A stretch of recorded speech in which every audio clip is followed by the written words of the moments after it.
Assalamualaikum warahmatullahi wabarakatuh. Bismillahirrahmanirrahim. Alhamdulillah, bertemu lagi dengan Syekh Jati Channel.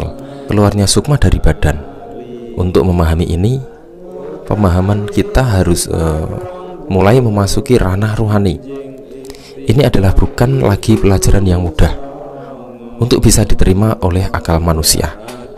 Oleh karena itu, kita harus mulai menyadari akan segala hal-hal yang tidak masuk akal, seperti contoh keluarnya sukma dari badan, tentang ruh yang keluar. Bukankah seseorang yang mengalami kehilangan ruhnya itu akan memiliki dampak yang kurang bagus pada kehidupannya? Maka begitulah, pada hakikatnya sebuah pengalaman spiritual akan membimbing kita secara murni, tanpa ada pamrih antara guru dan murid. Kemudian di situ juga diceritakan bahwa sesaat raga tidak bisa bernafas, tetapi ruh saya tidak merasakan bagaimana cara bernafas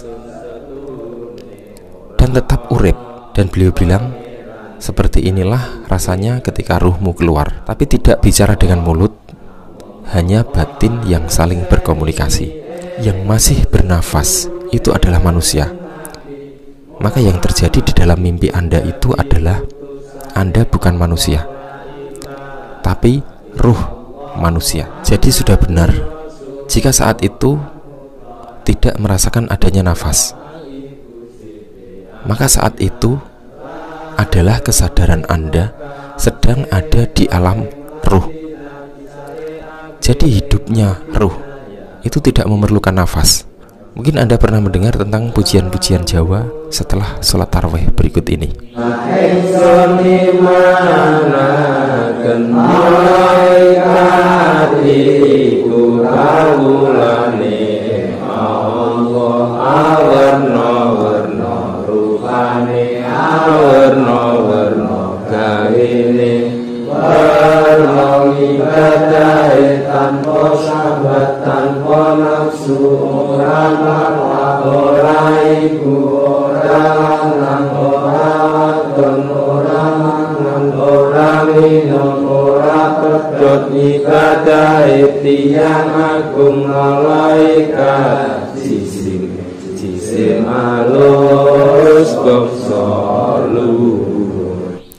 Jadi ketika kita memiliki kebiasaan seperti badan kasar itu, seperti nafas, bernafas contohnya, artinya ya badan.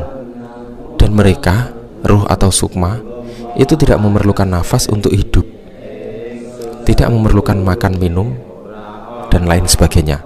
Maka itulah urip. Mereka itu hidup, mereka itu urip, itu berdiri sendiri. Jadi memang tanpa nafas manusia tidak akan bisa hidup, tetapi itu untuk manusia yang masih hidup di dunia. Dan kita harus sadar bahwa yang namanya hidup, atau dalam bahasa Jawa adalah urip, itu adalah salah satu sifat maknawiyahnya Tuhan, yakni hayat, yang berasal dari sifat ma'ani, dan sifat ma'ani berasal dari sifat salbiyah, dan sifat salbiyah itu berasal dari sifat nafsiyah. Hayat dan hayan, hidup dan yang hidup. Di kedalaman nafas, ketika manusia masih hidup, ada hayan atau sifat Allah. Hidup itu adalah kondisi lahiriah dari sifat Tuhan atau yang maha hidup, yang tidak akan pernah mati. Karena yang mati itu adalah tubuh, tapi nafs atau ruh akan tetap hidup, kekal, abadi. Sebuah sifat yang mensifati sifat. Maka yang paling kekal di dalam tubuh kita itu adalah nafas. Jadi kondisinya sama ketika manusia meninggal. Yang seharusnya ruh itu kembali ke alam ruh, atau justru bergentayangan di alam astral. Saat itulah sama tidak bernafas. Ketika ruh tidak memakai tubuh, tidak memakai jasad. Jadi ini sudah wajar. Ketika manusia sedang dalam kesadaran tertinggi, manusia akan mampu memahami bahasa ruh meskipun tanpa belajar bahasa ruh terlebih dahulu. Itulah salah satu bukti bahwa ada memori yang sangat besar yang ada di luar sana yang masih bisa kita akses ketika manusia mampu mencapai kesadaran tertinggi. kesadaran spiritual yang tertinggi. Para sahabat semua, mungkin seperti inilah contoh jika sang diri sejati memberikan pelajaran kepada kita akan menjadi sangat rumit tetapi mencerahkan. Semoga bermanfaat. Wallahu a'lam. Mohon maaf sebelumnya jika ada kekurangan di dalam penyampaian ini. Mohon maaf juga jika ada kata yang kurang pas atau kurang bisa dipahami. Silahkan tulis di dalam kolom komentar di bawah ini. Terima kasih. Wassalamualaikum warahmatullahi wabarakatuh.